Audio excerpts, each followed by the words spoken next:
Inside Story Uganda, real source of political updates. Nga nabo balogo banno. Nze siri mulogo. Ebyange bya self defense.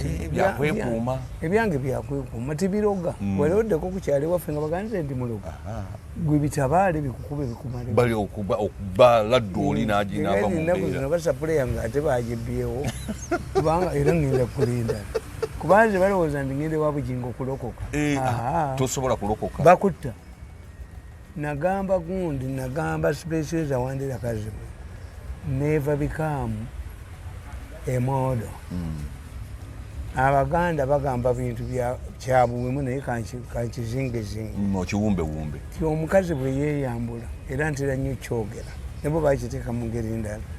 Ti once a woman, a drunkard woman, speak to herself before drunkard men is raped. Tyoyinza muleka. Hapana. N'omukazi bw'alowooza nti awunya kampunye ng'omulalu mpitewo abalalu tebajjawo ova ate y'empologoma erya bibisi ate ogibuulira nti enaamala kufumba bw'omuddo gw'olya mufumbe nedda yo nga yeerira ekulyawo ova kakati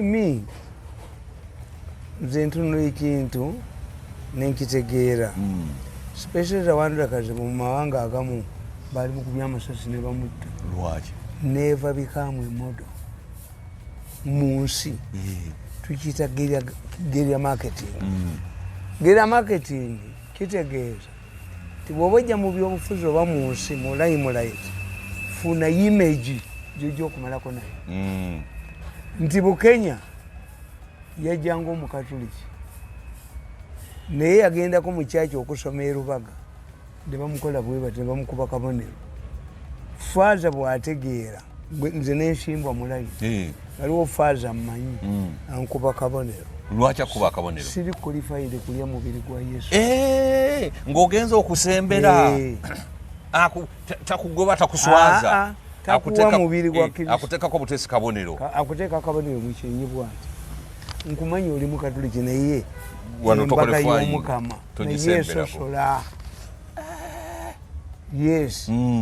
Ne bw'otula ku gundi ne bw'otula ku ntebe esooka abakatuliki abeetegese wano mu kuwaayo ebirabo tewabaawo yeetegese. Muyinza kuwaayo nakiraba wa Bujingo ti abaleese ssente n'abataleese mwenna muwanike mbasabire abatalina mufune abalina eyongerweko gwe nalaba yekka. Asabira n'abatalina bafune basobole okuleeta. Era nabagambye ti Bujingo muwandiseeko ekitabo omanyize bapasita bange benjagala bali abo bali basatu. Pasita Bujingo tufaanagana mu bintu bingi. In fact singa nzikiriza mu bintu ebyo ebya miracles ennyo ayise Bujingo at home. Kankubuulire nina mukoddomi wange yafaanana Bujingo n'amumalayo. Era mugamba mutwale wa Bujingo, I don't know why he refuses. Oba muyinako akasaayi. Ayinza okuba Bujingo namubuuzaako. Omwana oli baamukima ewaka agenda alumirize Bujingo ti mukulu we naye nga nomulabirira. Oyo mukoddomi wange. Era bwe bajja ewaka nga banoonya obutambi bwange babukole fake yagaana okubawa ekkutiya zaaliwo ewaka. Yes. Bannange. Bw'otunulya omwana oli hayiti yokka ye baawula ne Bujingo baamukima ewaka ntwagala tukutwale tukole ssente. Kakati owookubiri pasita wange gundi Kakande n'owokubiri Kakande ye mujjanjabi awonya. That's why bino ebyaseetawo sebyantabiriimu. Naawe okkiriza nti awonya? Ate tebabeerawo n'awakanya nti nga abazze nga bakola. Ekyokusatu pastor owokusatu yesse Joseph Serwadda is a preacher. Ye mulyoyi wa myoyo ate ng'agiyiggira buli wogenda ku churches nti revive ekintu kyonna bwe kiba kigaga ekintu kyonna ekizza obujja muhoozi ayinza okuyamba NRM ogijjamu obugavu naye nga tevuddeewo nedda bujja kubanga you have to use an internal force or external force. Yes. waba external force kitegeeza mukoze eki mulemereddwa nti erasa tekyali kibiina ky'abakomunisiti. Communism yavaayo Russia. Yavaayo. Ne Putin si mukomunisiti. Bakiyita ba independent Russia. Obukomunisiti emyaka 7 bwalema okuba. That's why the Chinese bagezi bo tebakola si bakomunisiti naye nga mulongo revival. China ekera kumacha neteekawo kampuni ya gavumenti nekola shareholding naawe nemuvuganya ya gavumenti era ya gavumenti gwabanguzi nezona nezikola atabo nga balungi. Yes, anti balina ba thinkers mu Uganda muntu mulina ba thinkers. Kakati to tell you where we came from nti politics wa Uganda yenna nga bwafaanana weetaaga okuba ng'oli mugezi.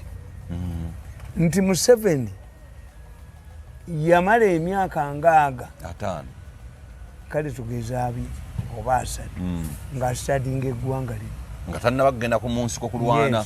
Era baatugamba mu 8 kambabuuli teri muntu yali avumiddwa mu kalulu nga Museveni. Baamuvuma ne bamuwogoloza 1980 anti zinaliwa dip mwamuvuma ne mumuwogoloza. Gundi byanyima yavuma Museveni naga nti akavubuka ako kajja ewange nga nkalaba n'obutabwako bw'ekikomunisiti era kuteesa gwemba wadde musika wange ne baddira emiruka gya Museveni ne bagitemamu where was going to get votes ne bagikola ki ne bagitemamu tukita gerrymandering naye babikola naye byennyini byennyini naye abikola era abitema kati kakati ekyo nja kukibanyonyola kakati Museveni yakubwa nnyo mu kalulu k'ekinaana naye Museveni omuntu yenna akugamba tiyagenda mu nsokolo okubba obulu yafuna bumeka kuba balibo kye baakola nange banziba obulu banfuula wakusatu naye nga mpangudde amagomerera gonna bagamba mumufuule wokubiri ajja kugenda waaba wangulu kati mufuule wakumeka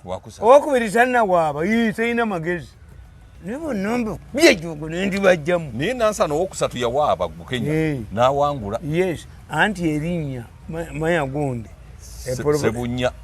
Sebunya yawaaba anti ono yakozesa erinnya gundi eritaliiyo Wakayima balonda mulala ate yawaaba kooti ewa muntu alina kyabanja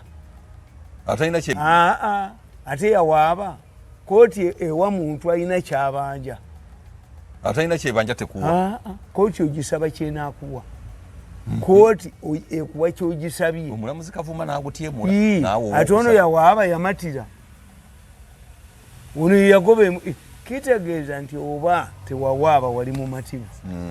Yes, tewali yali avumiddwa mu kalulu nga Museveni era bw'oba tebakugambanga oba teyagambanga if we rig the elections is not UPC.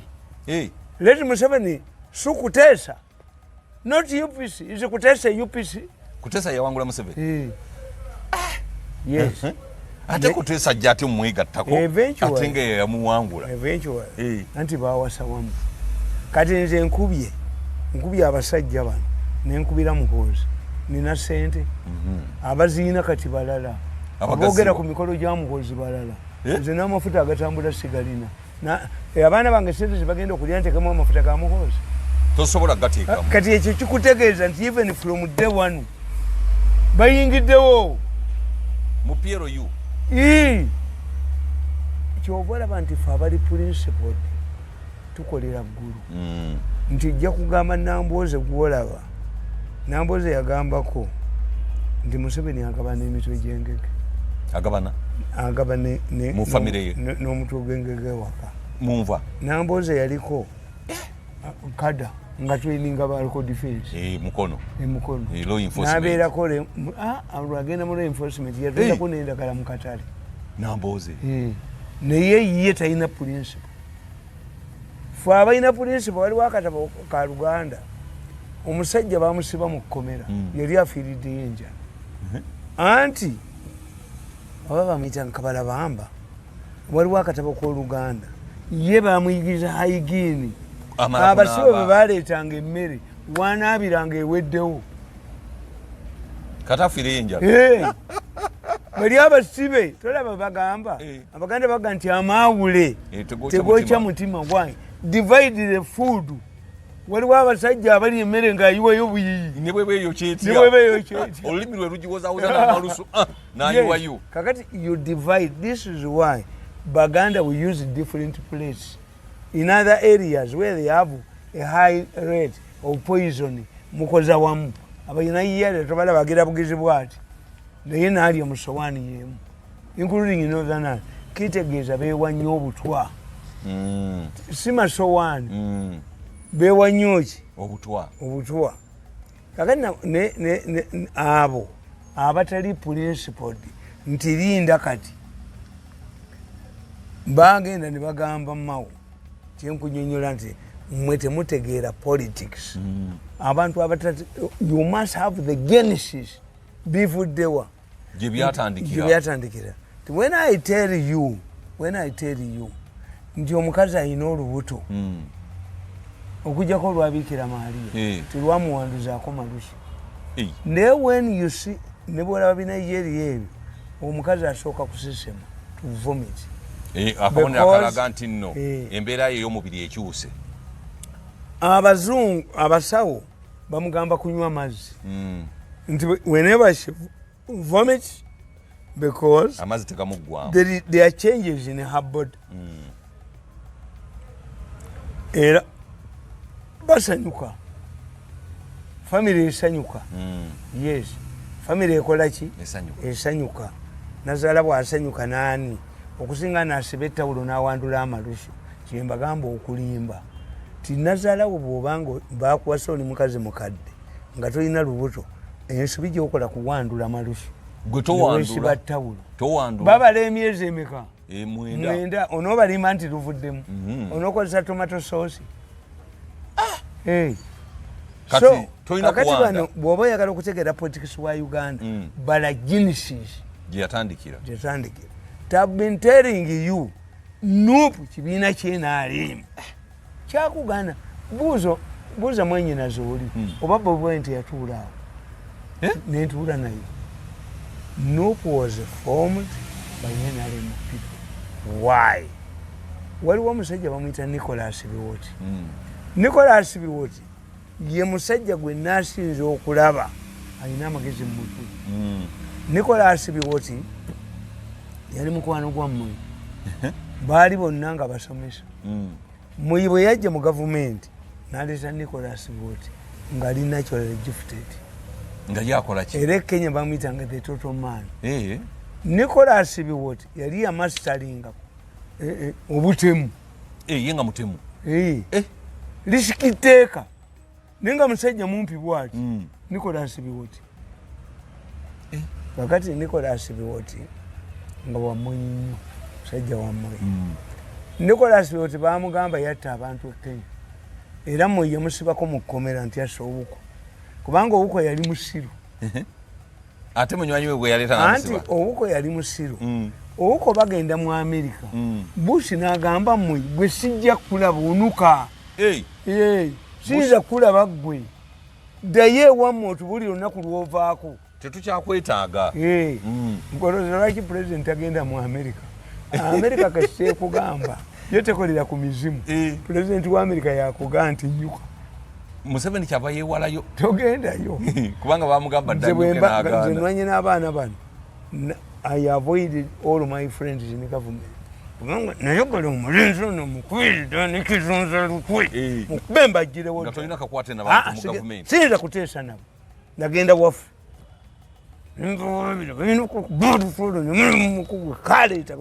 bekadduke nonadduke ejogereri mufuumuke mu nyuma kakati nkugamba ti Moi gundi yamugamba Bush gwe sijja kulaba onuka nkulaba ozeeye Kenya okolite press conference muyayitira press conference muyayogeranga nga oba avantebe oba alagawa ku airport yamala googera bwati ate ennyonyi nga tennaggwereyo nga baminisita tebavaawo basigala bakuba naye nga ennyonyi yagenze dda nga buli minisita wa Kenya Muyinga naye yali simwamu. buli minisita wa Kenya ng'atambula n'akaleediyo One Ok Local News buli lunaku lwaki olina anti kwalangirira baagobye amala yeri shafe ye yabuli Moi yayita omusajja ow'olugambo n'amugaa nti njagala tutule fembi profesa tukole kabineti n'atula naye n'agikola naye n'amuwa ekyo profesa bw'avaayo gwe tubadde ne Moi nkugobye gwe nkutadde wano gwe nkutadde essimu ne zivuga ewa Moi muzeeyongobedde ki muzeeyongobedde ki muzeeyongobedde profesa ngate yali mubinyo omanyi Moi kye yakola erinnya lya profesa yalijjamu mu cabinet nesigala nga bwezi kati gwe lwaki teweewadde ekitegeeza olimba Moi was naturally the professor of Kenyan politics yamujjamu mu cabinet yes yagenda owuko ye yagenda yagano bosi aganyani Moi okumulaba yes era bwe baali badda naye oyo gundi oyo omusajja owuko nti wuko gwe baali bagenda okutta Nicholas Biwott yali awasiza mu Yudaaya nga mugagga muyitirivu nnyo Kenya kakati yajja mu nnyonyi ng'amutiizinga your excellency it was stupid pulezidenti wa Kenya manya Bush agambye gwe sijja kulaba Moi why do you go to him okumwereetako oyo kasinje bwe yakola bagamba ekitongole ekisinga okupafomunga obubi mu Uganda poliisi naye ate asinze okukola obulungi ye kasinje omuserikale wa the two contradict ekirabo sikinona tono naye kirabo oba oleeta obuzibu the moment you abuse this one I don't recognize you the two contradictory kasinje yanona ye ekirabo nga bavumye poliisi ye musajja yali asobola okubeera inspector of police yagenda dda kati Kayihura yamulemesa kasita kubanga byali mirembe gya Kayihura bakumakinga well polished oyo musajja yali muintano bonde the only thing he has awandika butabu kasinje yawandika abala bonna baba was my advisor police affairs kati olaba ochola ochola tibamumanyi ochola yali yusiwinge makiringa wa UPC very active ngamuna UPC kabomuliro bamanyi background ye yabayisize yali nekukayigula yali zayininga ochola nga polisi yamutamadde kasaba aleetamu amagye n'agitamu naga nti nze sikyayagala ne basigaza linnya lyani ochola yamanyi nti bayita ochola abewaffe babakwatyeko obululu ye yakimanya mangu olowooza nti ochola tamanyi nti ate amagye gagaana oyinza okudya abantu babiri mu factions bbiri tekisoboka ochola yagaana ate nga amagye tegali professional kugambi yagaana mu police yagaana Kayihura ask Kayihura ochola had resigned the moment during Kayihura's time nti am tired nakati yalinze mu 7 n'alininga contract ye n'agenda kati mu 7 yagenze with the dignity yaganye okuddamu okuliniwa abagirinyuyinze n'agenda like me singa tebampa mulimu mulala bukedde yali akubye nennakolema mbundi mulalo kani ya point omulalu ku bwadvisor tekisoboka Museveni akolako nebutabika nange nagaana okugendayo the moment you wait to be sacked togenda na dignity kyogamba nti okyola olwagiriniwaliza ate nagaana kuba lipooti eno gye bafulumiza yabadde emugoba omugezi yenna yategedde nti ripooti gye bafulumiza kanayi ono alimba ayagala kufuna advantage angobe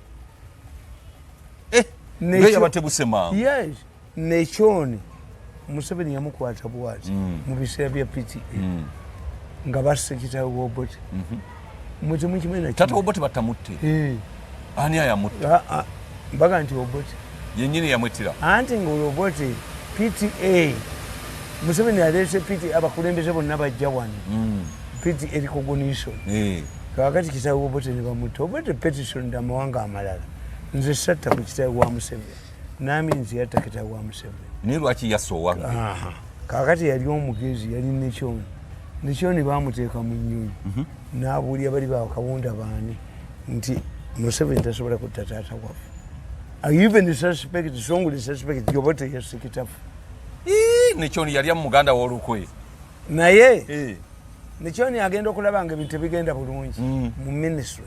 Batandise omuni oluba muwadde ministry. Bazibana abaniyo akabinja abaniyo ku bantu. Nechoni n'agenda wa Museveni n'amugamba njagala kuwumma bamusaakinga muri shafu tugenda na dignity mu kifo kyo semwogerere yekka yagenda ne dignity anti yamutebuka yeti yalinda bikira designinga designinzi n'agenda mu ministry eya public service yebamututte n'atuukayo kyebataamanya ti ne Muwanga yagaana ministry ya public service n'awamba binayisa ndi mutemi wa bikajjo kawolo agati semwogere olwamala okuteekayo ebbaluwa ye neasindika yatoola mba staff n'aweereza ebbaluwa n'agenda mu press conference eyajja dduka messenger wa president eyajja dduka yogere yasanga semwogere afuluma mu press conference kiwedde atisigninze. Yes. If I waited to be sacked nti omukwanimu nyalimu nekizunza lutwe singa sina dignity gyenina kasita bawandika ebbaluwa nti I hereby nenjikwatako nti antadde walala nti nalagaka wagenda ozimbye negenda nzimbye nalagaka. Why? The argument that I'm nakalema nze sekalema nakalema yalemani nze sekalema gwe kalema njovu kuba nabaziga nti if I miss this chance whoever wants to be sacked does not go with the dignity. Nogamba nti kambaleke embaleka nemanya nti omukono tajja kunyomu nekizunza lutwe tobulaba bamuleka omukankube njavuwale nfe ajja kufa agenda nga nfaawo era nakuwa bulungi nnyo nemmange Museveni tamuwanga bikintu emyaka 10 Museveni tamadde kusene naye mbalindi kintu kimu nyabaafe nze nja okusooka okuyiwawo gundi tipa y'amanyi tewali alinza ogenda kuleetawo enkokoto neddaame lyange likuga najonyesebwako mu state awo saakolayo tewali bubaka buvaayo obubaka tobwagala okuva mu state house kubanga mmwe abantu ba bulijjo ekibi kye bakola nti abaana bwe bamala okukunyamu bakomawo boobayambe nga batuuse ku buzibu okununga kibukenya no bukenya musiru nnyo kubanga omusajja okudda omukazi okudda ku gundi ewabba gye yanobera olina okutega gweokyusiza empisa oba baawe yakyusiza empisa noli okuddayo ku bufungu nga mukanyiza nziza empagira mukozi kuba nabano bamujoogako tulina ekitugatta nti ono soma jozi kongolo uganda edison fenna atunyeddemu nakuba ne mukozi obutambi ne bagenda ebukedeya bakuba mukozi yes kati nze nabbondi ne mukozi muzampa sente one of the reasons why I don't go kunkuŋŋaana zaabwe sirina mafuta sente zange zakuli ate nabo they avoid me bakutya nti whenever I go I overshadow them ojja babuutikira I'm more committed kati siyinza kululinga out nti abafere bano bayinza okweripa ku mukozi oyinza okulaba nambuzi eyomuyitalo ngakabuuse tebaswala kyogamba nti bayinza omwegatta luzunga tayagala muhoozi nkugambye nti siraba njawulo wakati wa Nambuuzi ne Abumayanja. Abumayanja yavuma dipi dibonkona kati dini ya papa mu kinana yagiyingiramu kyogamba nti mu kinana yavuganyiza ku Obote yavuganyiza ku dipi yagamba mwana international crosser I'm telling you abavunye muhoozi bajja kizunza lutwe sinze nakagoba ku meetings kagenze embalala bakagobye kagenze bukedeya tuvenazimu akatambi n'olusirwako kakomibwamu kajja kannamusenali kakuba ennyondo mutu. So therefore kakati nkubuulira nti the genesis if you don't know the genesis nakugaa nti waliwo omusajja eyakuba mukazi we nga ye obuugi abuyita kawunga nti ayononywa kawunga kozi afumba buugi yo musajja namukuba yo musajja yamukuba nti akawunga afumbye ka mazzi omukazi teyamunnyonnyola anti kinkubulya nga takimanyi ono kyakola nti akawunga a difference ki water one can turn into another. Kituufu. Yes. Osobola n'okufumba obuugi ate n'ogamba kambuguyemu akawunga. Yes. Kubanga the ingredients are same. Omugoyo n'ebijanjalo ne lumonde n'ebijanjalo when you vomit guba mugoyo. Ngoma zo but omugoyo gugula sente nyingi. Ogufunye wano. So nga ate bw'obigaaya. Mulimu ebintu byewewuunya nti ekidomola ky'amazzi. Life is water is life. Tewali gwe bali bagenda tulina golodi mu mubiri. Baga nti ki akabiriti ka golodi kagula billions naye ate amazzi agayimirizaawo omuntu tegagula sente. Yes. Nti gundi bw'omutunulira ono gundi vanilla terina mugaso mu nsi. Is not medicine. Kuwunya kawoowo. Just kawoowo. Mutoyi ne bateekamu. Kawoowo kokka. Yes. Ke kamufulo w'ebbeeyi nnyo. Mwagula n'emmundu.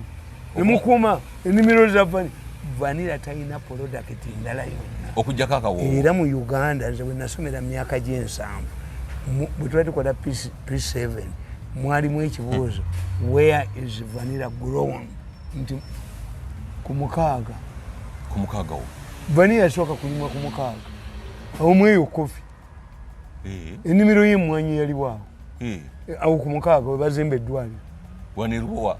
Yes. Vanilla basoko mulima. Yes. Katonda wa. Twacho you remember answering that question. Mwalimu ebibuuzo bibiri. Amini yatuleetera mu 75 n'aleeta literacy campaign. Abaana ne tuva mu masomero okuva ku P6 tusomesa abakadde. This enikalagwa nakyo bajja abaana mu masomero ngo Amini yagenda dda era baabuuza which ministry sponsors the literacy campaign. Your community development, see education. Your community development. Iranza I remember mukamukulu wange Sali. Yajja kutusomesa mu teaching practice. Abana nzali mu P5. But because I was extremely intelligent, ne baga nti wadde wa P gundi wa P5 ajja kusobola okukola ki? Okukola bigezo bya P7. Ajja kusobola okusomesa abakadde. Abakadde bana abo ku byalo. Yes. Kakati nti bw'oba totegedde genesis of these issues nti mbabulya ne mbagamba mugaane muwakane nti Nicholas Biwott kye yakola tebamusibangako mu kkomera afudde yekka. Abantu bonna baali balowooza nti gavumenti yammwe bw'evaako Nicholas Biwott mufu. Nicholas Biwott yakola ebintu ebyo. One, yakujjanga mu mawulire nakuba nti mpandiikaako nti nze nassa obuko. Omanye etteeka lya Kenya erya defamation lya njawulo. Etteeka lya Kenya olupapula lwa monitor bwe luba likuwandiiseeko ne bwe bigenda mu kkooti endala teziwandiika nazo zibeera laayabo. Bwekiro bwe kyali. Kakati Nicholas Biwott yagulanga empapula zonna. Kati owuko era Nicholas Biwott yamutta direct. Yes, nezimuwandiikako. Nti yeyasse. Yamukuba masasi. Bamujja buwe. Era abasiru gwe towulira kino ekyava emulago ne kigamba butabika ne kigamba nti omwana wa kaka yali mulalu. Nekino ekyava emulago n'entwe yakyo obusiru bwekiri ennagisi ekiri mu mutwe hafu nnagisi. Ne kigamba nti omusajja weebuyekwe yetuze nga bweweetuga nakyo fefe kaserubogo musajja omuggo gwe teguliiwo ate nga yali mulema kiwedde emirimu ebintu ebyo bisiru. Ne Kenya waliwo omusajja pathologist police pathologist nga bamuyita Olumbe. Olumbe yagamba nti owuko committed suicide naye ng'omulambo gwe bagwokereza n'amaaso ne bagajjamu n'ekitala ne bakiri kwega yamala okweta banokinya si basiru nga bano kino ekyebutabika bali kikubya amayinja gyekiraga kino ekyemulago abantu bali kikubya amayinja nekidduka bakitwala kawudde. Police pathologist bali bamuyita Olumbe. Omanyi mulimu ebyewuunyisa kati oyo Olumbe yali pathologist wa police Kenya. Kakati ffe tukite ayina okuba nga ava mu gurupu ezo z'abantu olumbe nga bwolaba bano omukazi eyatta gundi eyatta kazini erinnya lyetwandeete walumbe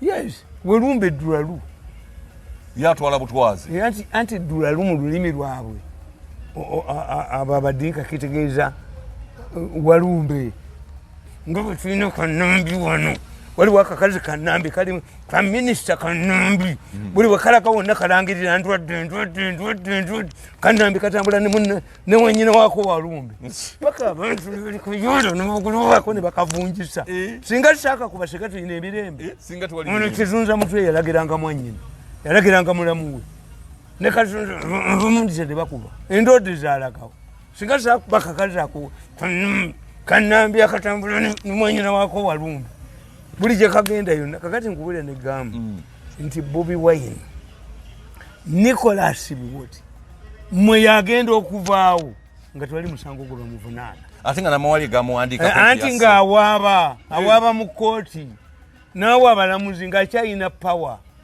defamation n'abaga nti gumusinze tebamusasula mu damages you look at the future Nicholas Biwott yali musajja mugezi yes he knew the future bwe bamugamba okutta owuko Nicholas Biwott yali mugezi temubanga n'entalo mu famire yammwe entalo bwe mubeera mu ntalo ne famire yammwe mufuna polobulemuzi nti mirundi nga bakusse bayinza okukwata mukazi we kuba bwe bakola wherever is killed mukazi we gwe bakwata media kabusenga n'olutirwako nabuno obwa monitor nako kasebowa be bakyusaki information omusango ogubalemye okukyusa gwe gwa bosa lujja naye nze mbabuulire bosa alinamu ow'amaanyi why saakugambako nti ab'ekika kyendiga bonna ab'amaanyi baba monitoringa baganye okuva mu Uganda where has he disappeared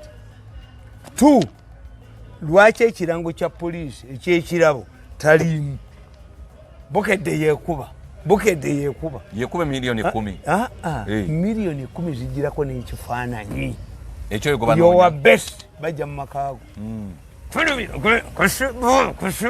kasibu nekayira we muli abalongo kekakuba ebifaananyi no kiri ekifaananyi kyebakuba mu mawulire nti oli wanted yowa best kati kasibu waliwo akakozesa okuba ebifaananyi ebirala misebo wakyali omukedde yagenda ankulu yagenda ano gyekali ate kawasa omukazi bamuyita ziribagwa oba nze nasanga ziribagwa mumawulire nga mukadde omusanga mumawulire nga mukadde ate gwe yawasa ye nga yina entumbwe zesiba bweziti era ziribagwa ngaakolagana n'abasaidi ne ku mulembe gwaffe kakati nzesebuwa yina emyaka emeka yawasa mwana muto yite yawasa nnyina kamufuŋŋana kakati nkugamba era ffe batukubangako bannakiyombekera but everybody has a choice kakati nze nkugamba nti awo wokka we balemeddwa oli omusajja agenda nga n'awaaba waliwo omusajja bamuyita waadi era muwala we yajja nga aze kubuuliriza yeefudde oli yali woterian yamutta yes yamutta omusajja n'akozesa pawundi miliyoni 5 ebya pawundi kakati mu mateeka ga Bungereza nti bw'okozesa sente zo bazikuddiza ifu gundi efudde waliwo omusajja faaza yali abavuma nnyo era yamutta Nicholas Biwott the total man naye by the time gavumenti ya Kano egenda okuvaako Nicholas Biwott abantu bonna yali aguze okutta owuko nga bonna bafu dda ekyanneewuunyisa baddira muto w'owuko ne baga nti wabaddewo bad blood between the two kyembagamba nti abasajja babukedde omusajja buli lwafa omukazi kwe bakwata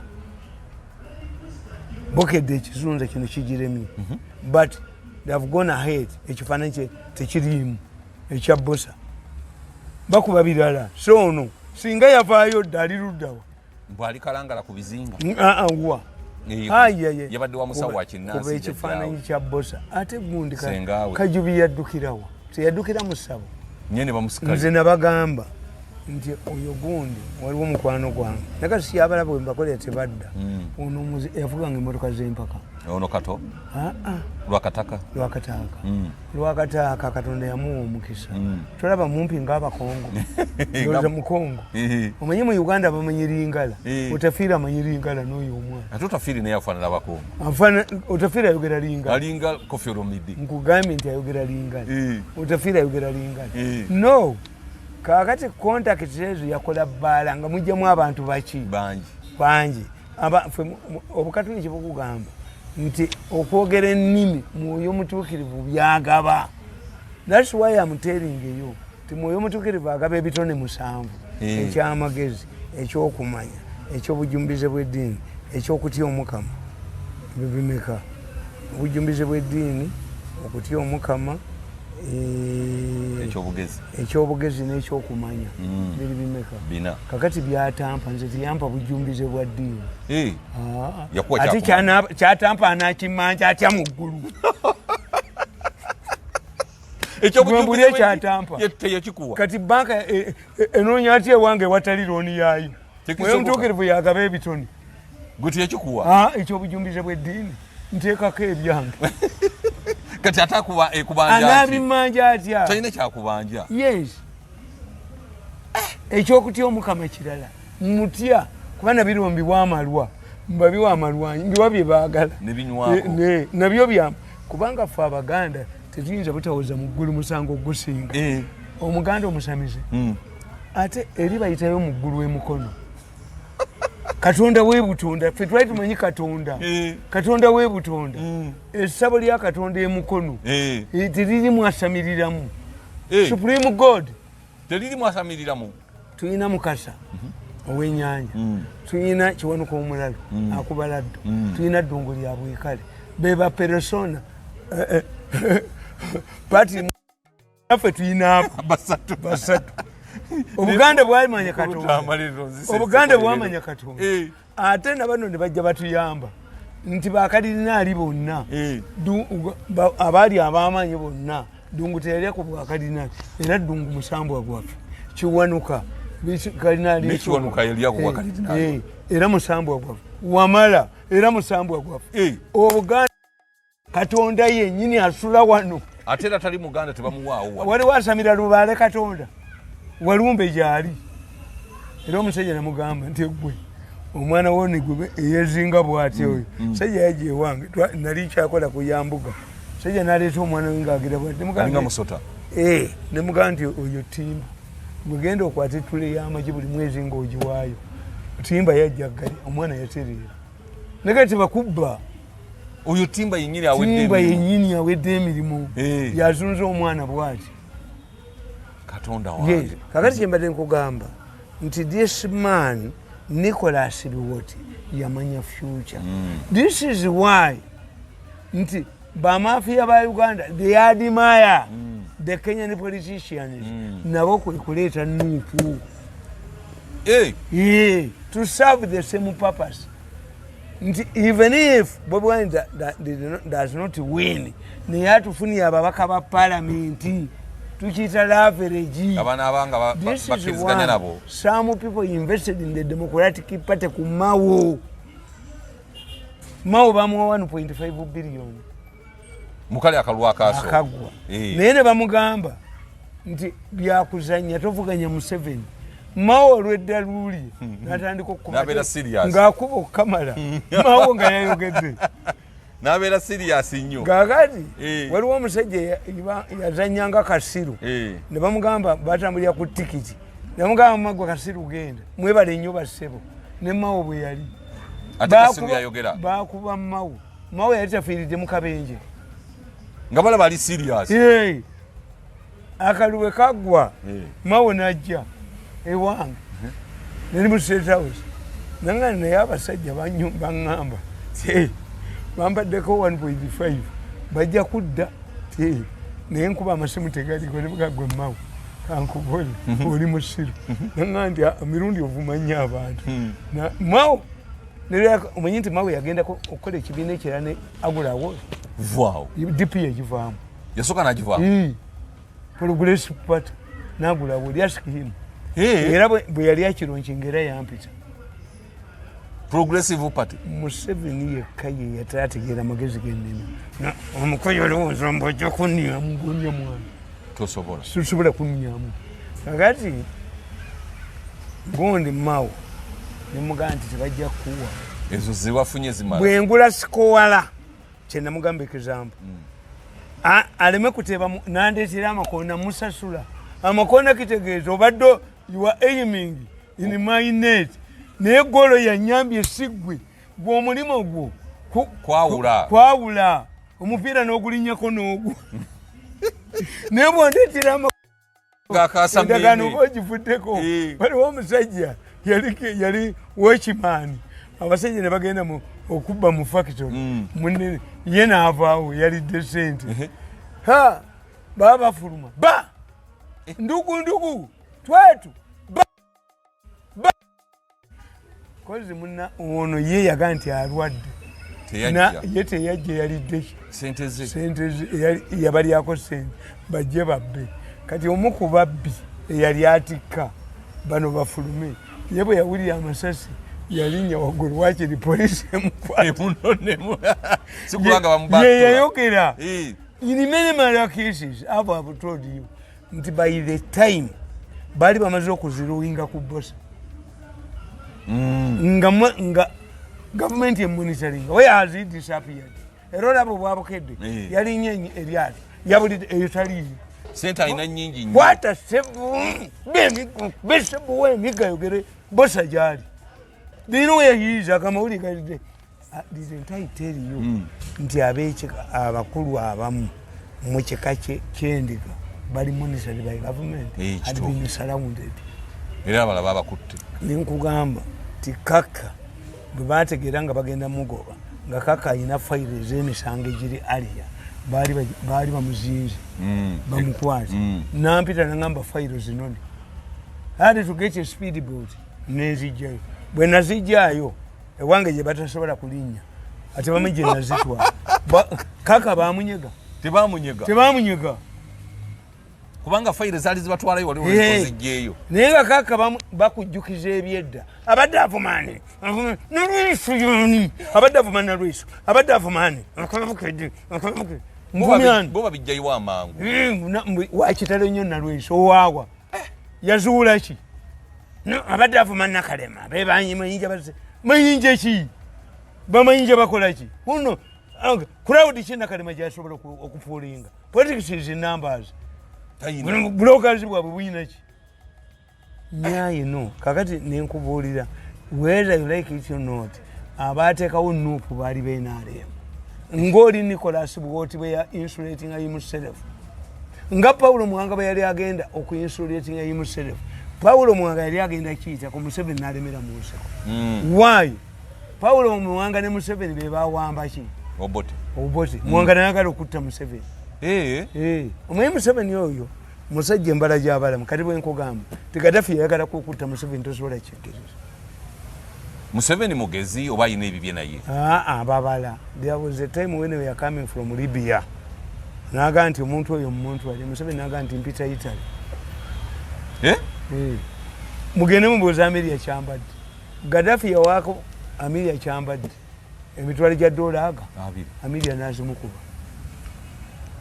eno genda ettoolo ye yali alowooza nga ye bwe yali akola nti Museveni ayinza okuba wiiki mu vice president ani bwoleza nti kasi bwe baali bamwagala lwa bulungi what was infiltrated women who have access to Museveni naye Amelia kyambadde mugende mu mboozi Amelia kyambadde n'agaana akanyuga ssente za Gaddafi n'amukola bwati ngattira ki Museveni ate anti Gaddafi Zenawi gundi ono wa South Africa Mbeki ne Museveni bo baali baga nti ebyokufuga eggwanga lyonna Africa yonna tebiriiwo.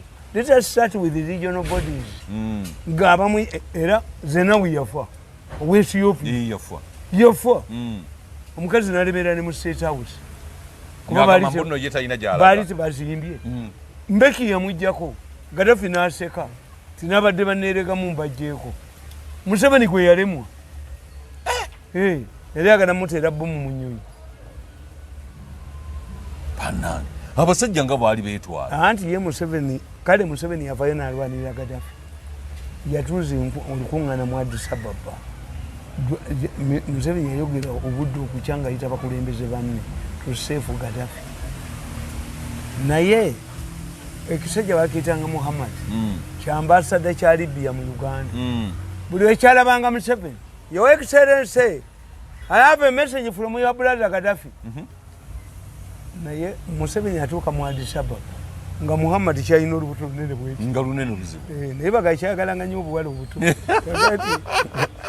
nga Museveni yabuuza Muhammad are you representing Gaddafi? No, I'm the leader of the rebels. Not Katonda wange kubanga Gaddafi yakola ensobi abe Benghazi yabajja mu Libya n'abatwalawa mu outside nga be ambassadors mu mawanga amalala kakati bo bakolerangayo byatamanyi kwembase kuliko be Benghazi ne bano bagundi bonna be Benghazi nga bali balangira katulu yafuga ngate mwanga anti nkubuulire nti oli yajjako kojjaawo Gaddafi ng'ate batuwaleegi ba mu nsozi that's why Gaddafi yafa n'omusajja omutuwaleegi n'akaana kali akalibiya kenyini akamufumitsa ennyuma kakati ye Gaddafi ye abe Tripoli kati Gaddafi ensobi gye yakola buli omu akola mistakes Gaddafi batega bomu Abamerika baamukuba ne batega bomu muki n'atega bomu mu nnyonyi ya Pan African Panam era yaga nti Reagan nti Reagan ye Reagan nga Reagan yakifuula Reagan yali amuse naye Abayitali ne bamubuulira babarusikoni ba mafiya nti awuddukawo mu banka mwoli n'agenda mu nnyanja munda kwe kuwona ennyonyi Reagan kwe kumukogera kubanga besi yaabwe ate eya NATO yali Italy ng'ate bamafiya Italy ng'ate Gaddafi ali involved nnyo mu Italy bamafiya akolagana nabo towulira AC Milan omwana we yali tasambiramu ne balyoka balinkinga information Natalie ya family ekola Fiat Gaddafi yagibairing out Gaddafi yatuuzaako ababaka ba parliament ba Italy 6 hours nga basangula ntuuyo mugagga tannalabika Katonda bwe yamala oboogereramu n'alagira nti mundeetee bamalaya bonna mu Roma ne babakuŋŋaanya bonna yabawa $300 n'akakaaya abawala obusiraamu tebukkiriza mu kiiko muyingiredde bagamba bannayiga era Museveni agamba when I see Berlusconi the man was looking for policies for Gaddafi now denouncing him nga Museveni tabitegeera tamanyi nkwe Museveni is a honest man yenkwe tazimanyi ngekyamanyi nti mukoddomi oyo ayagala okuniramu nekizunza lutwe kizunza lutwe naye anyemu yali tajja kukola naye nkwe president azibeeramu Museveni underestimated my resolve to fight yali tamanyi nti oli mulwanyi yali amanyi ajja kugobanga bantu bagoba baali bamanyi famire mweva taikamu from rich family bano babukenya bebagoba ne badeni ne bakaaba era fe Museveni I'm a self-made person ababana nabalaba kajja kanu kulumu kava mu family ona atuniyamu ava mu family kakati nupo girabo otya nupo ina wetuka bagiteekawo Bobi Wine bamu assignment kubaleeta ababaka ba parliament ne bamuwa billion 5.8 Katonda wange sente nga mpitirivu yes kakati ogwo omulimu yagukola ki yagukola era nkubuulira ne nkugamba nti bw'amala okubanoonya ye ekibiina ne bakimuyamba be baki kyali kyenalimu ne bakifuula nga bamaanyi nnyo ne bakirije Stalinga lwakoojo akirije Stalinga nabagamba to change a political party omala ennaku 10 na nyangu olanga where was the intelligence bayitanga mu New Vision ng'ate bakozeseza ne Balamu teyamanya nti bamukozesa anti Balamu yakwata gundi people power n'akirije Stalinga as a non-government organization yenga tamanyi nti abamugamba bamafiya bali mu government tebaagala Bobi Wine ajenga talina kibiina kubanga abakujjanga talina kibiina yalirese ba independence tebavaamu ssente mu parliament nkutegeera awo kakati wano n'abawudiisa nti aligesitalinze people power kumbe yayita eno kati anti kati bo be bamubulookinga people pan bala munajiri gyesalinga ne basinika ebinyo abasiru ne batamanya nti yabayitseeri wansi jamumaze anti negundi kozi abakozesa bala tobalabako bali abasajja ba mafia tobalabako era nti Museveni simunenya omuntu asobola ba mafia bano muhooza abakuliddemu naye bamukubako teri muntu wana akubata power mudemu lule ne binayisa abamala ku myezi mukaaga nga buli omu agenda ngavuddeko abasajja bano ekisinza okundyako ssente data kuba buli naku mbalaba I have to monitor them on a daily basis naye omanye ebima byange ssente zebiri mpitirivu ete ate nga Museveni takuyamba bwekye angwa yise esobola okukwata olukuŋŋaana lw'ebukedya okujjako nga batandemu wakatambi esobola dukwata nga boogera tekisoboka balina ssente ezo tebaziina ebyo ebyuma tebabiyina anti self defense saagala bakwate power era mbakubye kakati bo gundi bo aba basajja Bobi Wine bamukuba bamujjeko ekibiina independence bakoze eki bakiwandiisiza ne bamuwa ekyabwe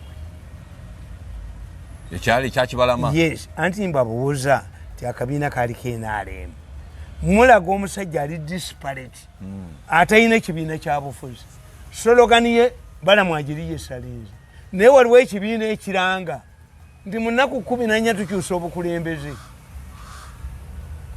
where was the intelligence oba tebategeera nti tebakiraba nga kiri serious baali bamuwambye nga intelligence tekyamutuusako information yonna anti profesa yabagamba nti bagenda bwa president ne bamugamba nti ebyo ebyuma Mirundi byayina bimujjeko biwakandiko bibye Museveni yenga yagambye nti bibye amanyi gye biri tewali amanyi gye biri kakati ne babuuza profesa ne bamugamba nti Mirundi nti Museveni is a very funny man. Yefuulidde handed over these sophisticated machines to Mirundi. Professor Yabaganti, let me tell you. If he did it, he made a good choice. Mirundi is flamboyant. Mirundi is arrogant. Mirundi is a man you cannot bribe. Corrupt. Nabuzo musajja namuga goli mukodomi wa Museveni. Who else asobola kuwabire wa Museveni? Tewali. Nti wali ebukedi edobozi yondi kuba. Tewali wa intelligence asobola ekikola. Tomanya obwabire omuganzi mu kizono lemi. Yabagamba nti if he did, Museveni made a good choice. The man is flamboyant and you get it zanyane jogoli. Nakanu kunsa sula sente zangu. Ule wa muna asiria. Mukubele mujawu. Mukubele kunakana kwa tizonzo lutwe. Tizonzo lutwe tizonzo. Kaida kuduka na mulamu wako. Owe bakubire wano babatizo. Nakana kwa kazi kana buleki. Akawamba amarwali ne bagoba kwa nakulo. Kakati nkubulya ne gamu. Nti Museveni bwategeera nti mumuyisiza kulitalaba. Yagende wa muwanga. Era mwana wa muwanga ye yakulya civil service wa. Muwanga yagende wa Paulo muwanga. Ne bagamba aba monitor. Agenda kwesimba kwa Amelia Kyambadde. Yes. Ne yoba bizingizo. Obakali nakyo likuwatibwa n'atadduka. N'abanga kosa. Sijja kwa New Vision yako. N'okali minji wako katekekwe. Mukwano gwake yakaita kabaka akuwe. Abaganda tukuba amayinjo dduke. Nono tumukuba dduke. Naye nupu kakati ndoza yava ku bya government. Bwebanga bagitandika. Nkugambye. Yabavaako. Ate ekoleetya. Kubanga zindabanga Bobi Wine ali ku mulamu. Nkugambye tayina abantu babe. Bobi Wine bamukola ekintu kimu. Bobi Wine bamugana ogenda mu parliament. Ne badira oyo gundi. Kyasanye enkuba mu itani. Ali mu constituency ya Bobi Wine. Ono gundi ani? Muwada. Nkunyingi. Omanyi kadi sente ze yagigula. Milioni ebi. Muwada yagula buguzi kadi. Alemerewo. Ani yazimuwa. Bobi Wine bamuzingako. Balwana nona ya Kizulu. Because in normal circumstances, Muwada yalivuddeyo. Nakirekera Bobi Wine. Abo Kenya bwe bakolanga. Era Raila Odinga yagaana buganyi. Kenya babaga nti tewesimba mbifo ebi. Semwogere wozirake yesimba ku bwemupi. Mukinana. Anti bo mukinana besimbangawo. Kakati bakyuse nawani mu Uganda. Bakyuse teeka. Nti Museveni akola influence. Tulonda olunaku lumu. kati gwe yali badde ng'obwe mupibo kusubye n'ogenda ku bwakansala district balonda olunaku ki ate era Museveni yasigala abawangula ne Kenya bwe kyali ene president of Kenya is an MP kati bo baamanyanga ti constituency ya Raila Odinga ne bwano gimuteeka mwani kakati ne babasalira amagezi ono emyaka jeji bano bagikugulako bakugamba nti ofuna miliyoni meka nti asatu times 12 giri emyaka asatu mukaaga times 5 esente ziba nyingi bazikuwa biliyoni 4 novaayo naye bano bamusiba wonna mwanyine Gomba yagwa ono yagwa chairman yagwa mu Kampala bonna bagwa baali bamaze okitegeera loolo yeekoze eki ono omusajja agenda ku maka abaana bange abalenzi mujje mujewo bino abaana bange abawala mujje babalabe akomewo enkeera ayite mukazi wo ng'aga nti awo wawe bamutwala ekikumi Bobi Wine loolo ye yakola ki yagwa Bobi Wine gundi ye yakola ki yagwawo yes yagwawo bamuleeta kuleeta era nabagamba ti Bobi Wine basajja bagezi bamufuga wano ye yabaddukako n'agenda n'ego n'Amsterdam naye Bobi Wine yasigala alina faction gyakola nayo ekuba muhoozi human rights nze nalaba abasajja sagamba nti babbye fayiro za Bobi Wine saaki kugamba ko nti mumakaage babbyemu fayiro za Bobi Wine banziba ne bazitwala ne babawa obukadde 5 buli fayiro nakugamba nti bagende wa Bobi Wine banne ne bagamba nti omusajja tukyamute nkukubira akatambi kati bino ebiriwo biraga ki anti kyenkubuulira Bobi Wine bamumaze ti Bobi Wine obuzibu bwe aganye okutegeera nti omuntu atimba tenti y'embaga olowooza nti ya mwaka koze ekyekola ki evaawo Museveni nabagamba wabeewa kiwakali ti abasajja bakola nuupu abamulyamu olukwe yabakozesa endagaano mu handwriting dawa anti nkubuulidde nenkugamba nti kati olutalo luyingidde palamenti kubanga ŋŋanda sipiika ali amulemezaawo ono sipiika n'agamba nti nkole ki nti Mpuuga asigaze facilities era azirina kakati ne balowooza naye sipiika kuba mawanga amala gonna sipiika vice president prime minister mbombamu nga mwe munoonya pulezidenti yonna mu nsi kakati ye Museveni ensobi gye yakola nti ye yakola ng'Abaganda nti neddira kino kakati Lugonda bamuyisako ekibiina namufumulamu Mbabazi we yagala okukozesa busekitale n'anafuya sekitale vice president Bukenya namunafuya obwa vice nabunafuya lwakojo namugoba ni president ate abantu bonna osiba pati kakati aze rizati omuva abakulembeze kachimenti areas zonna nfu yanti ya reducing echi ne president yasinzo zita yanti kakati we have to borrow from the army omusika wa Museveni ejja kuva mu army kuba zino kachimenti areas zonna zikoze kati Bobi Wine yetasobola ate kakati Bobi Wine kalwane n'Empuuga mu Katebe Bobi Wine teyali kutte ku Mpuuga hapana waliwo omukazi ayagala okunoba nomanya nti ampolovokinga mu jobless nti mukwateko agende oba mukubeko bansibe mukazi kati ono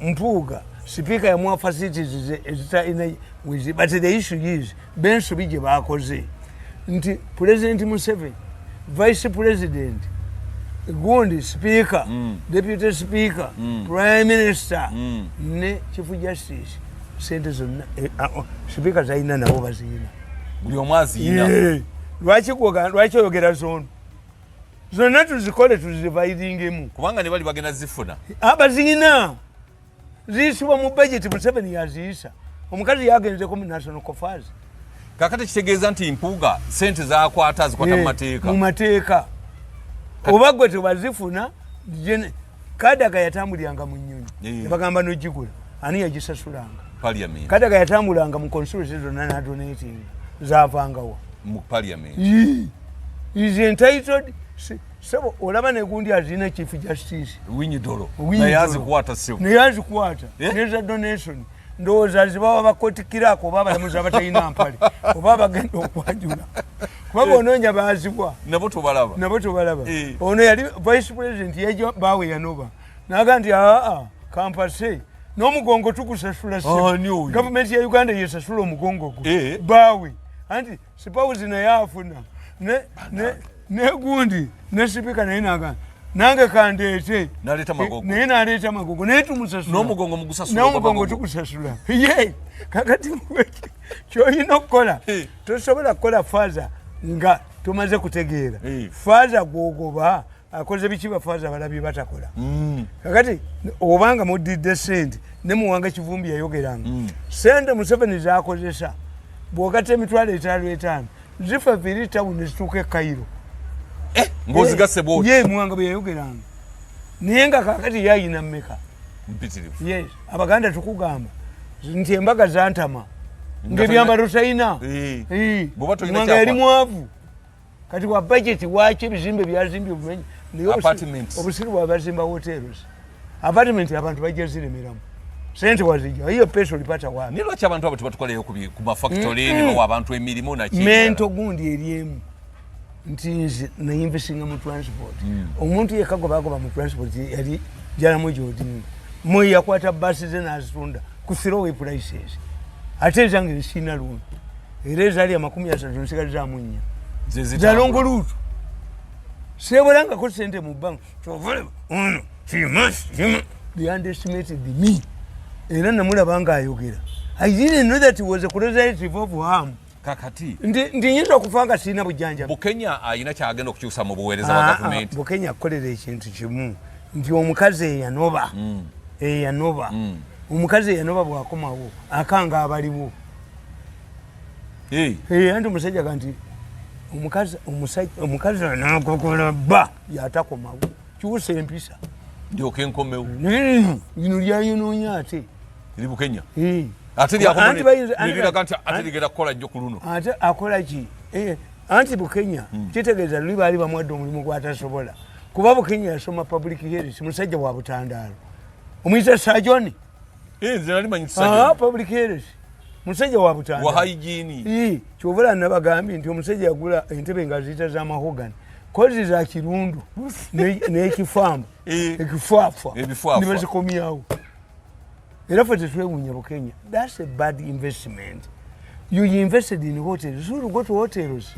Abantu baavu tebalina sente government ekukkiriza bitandisa lyanyumiza nti omukazi yamugamba nti okuleeta omukolo wano njakola kuleerako 50% namugamba guleke Kigongo yakugamba nti babalya sente ewuwe Kigongo ayina abantu nti bavudde bweru bakolera uwa ewe tebateekayo tebajja musaba bawabireko polisi bateeka ku bino bye bafunamu gwe tofuna apana osigaza abantu bagenda n'okukkiriza 1.7 nze nzikulamu mmere ya magumba gambwa I'm honest ewange tewali kyezigulayo tizigina nazibalanga bujozi bwakunniyamu nembagamba bano kambalageko ezo zigula ki magumba gambwazo yes nembagamba ntwamuwa obutwa agenda kufa nze nfe kati nakumyewo leba nakumyewo leba akasusu konna kali bwe leba nze agenda okufenca tumume sente omusajja n'azingako wonna basudiiro baani mikwano gyange bonna kimasidda naye tujja kulaba emisinde egyadduka wano baali mugulidde faamu ezimbabwe n'adduka kubanga bazaani enkuba kano kwalidduse ne mulamu waako nga tekinnayabika kubanga recording ziwezi masedde sawoni enswera amazi ate nzimbalaba basajja babagambye mmwe ffe twagala tuteese ne mirundi bizinensi yaffe tugitereezezza naye mmwe ababiri tabaagala nemulabakongejja okulimu anzita alabe kinyenyalu bajja bamutwe ogwo bagwasa ne mulamu we nakano kannabuleegi akakazi nekagiabitekisi avuma gundi avuma Bobi Wine mbu talina bukulembeze yakamulaba kati the issue is nti Bobi Wine bali abasajja baali banoonya atasobola kuwangula Museveni nakugamba nti basooka wa rediyo n'agandi bamutta rediyo did not see me. Ekyokubiri kyolina okumanya abasajja bano baali banoonya who has skills in mobilization ngawa ne bamobilizing abantu abajja mu nnyimba zaabwe era baakugambanga Bobi Wine is unfit to be president but they are not criticizing his capability for mobilization nga mulungi nnyo nga muti mukitegeera tu kakati oyo ono kikofiira obuzibu bwalina buli bumu nti ayagala babawe ssente president abawe ssente anti kakati yategedde nti Kenzo bamuwadde mmeka obuwumbi 5 kakati naye Museveni musajja nti nze yamukola emyaka 14 nennyabo tamujjanjaba n'akagali nzuwulira bwakke bw'oziwulira n'omutima owulira nga gukwennyika omukwasa Katonda tukenda kumakya ne tukuma ebyoto byaffe tetugenda mubabujinga ntulaga ntuga nti nze nasanga mbwa nga ngende wa Museveni Amiria bamutuma poti niyo yatwala yunze nze Amiria gwe nnenya tiyamala kubuuza Amiria bali banoonya kitoli kyamukakiniemu kati Abitex ne yalowooza nti naye bajjamuwa banaamuwa bajjamuwa buli lwolaba abayimbi abo babaako abalagira munda muli bo basobola okufuna enjawulo yaabwe kati bakusasira lwaki tebayina kati okuvuma Bobi Wine kyekimuweesa andi kakati kankubuulire ye Balamu yakoze ensobi n'afaayo butereevu ewaani owamuhoozi yavuddeyo kyenkubuli ali bwamuhoozi n'okuvayo n'awagira kakati ate takyakimayo eri ssente ewa Museveni takyazinona uyo Museveni si bwazanya ebyobufuzi kono byakola jjo tabimanya kati Balamu tayinza kufuna ssente ze yafuna luli yes kati kono n'olukofiira lwako n'ennagisi yaako mu mpale kalowooza ke kajja okufuna nga ono bwe yafunye era bajja zirya nze mwana wange babawe ezange mu nsawo ya Museveni teziriimu namufunamu ekisiraani namukola emyaka 14 nennyabo ne bamukuba amagulu era nze Museveni ne bwe mba nalwadde simusaba takwagala president